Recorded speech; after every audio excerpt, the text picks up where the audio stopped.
Les programmes politiques parlent trop souvent des fonctionnaires comme d'un coût qu'il faudrait réduire.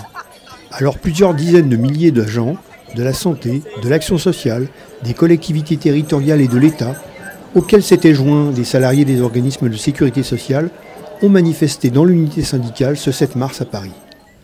Manque de personnel, de moyens, épuisement professionnel, course à la rentabilité, perte de sens, salaires insuffisants, métiers mal reconnus, tels étaient les mots dénoncés. C'est essentiellement les salariés de la santé, de l'action sociale, du privé, du public qui sont à l'initiative de ce mouvement, mais d'autres nous auront rejoints. Nous dénonçons à l'hôpital et dans nos établissements de l'action sociale des conditions de travail dégradées, mais si aujourd'hui beaucoup nous soutiennent dans notre mouvement et sont là aujourd'hui, c'est parce qu'ils vivent exactement les mêmes choses. La santé, c'est pas une dépense, c'est un investissement.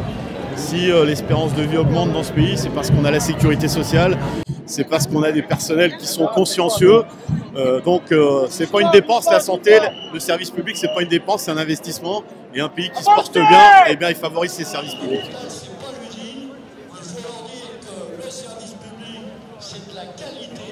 Nous demandons qu'il y ait d'autres mesures et d'autres programmes qui soient faits, y compris d'ailleurs en rupture avec ce qui a été fait ces 5 dernières années, parce que c'est pas parce que nous promet le pire aujourd'hui dans la campagne présidentielle que ça doit nous faire oublier les 5 années qui viennent de s'écouler. Les fonctionnaires, c'est pas une variable d'ajustement, c'est pas non plus un coût, c'est en fait quelque chose qui sert à la société, dans tout l'ensemble du service public, qui est fait avant tout pour la population, l'intérêt général. Et lorsqu'on tape sur les fonctionnaires, qu'on en fait une cible, en fait, on tape bien sûr sur les agents, mais on tape aussi sur les intérêts de la population, sur le progrès social et sur l'égalité de traitement des citoyens en France.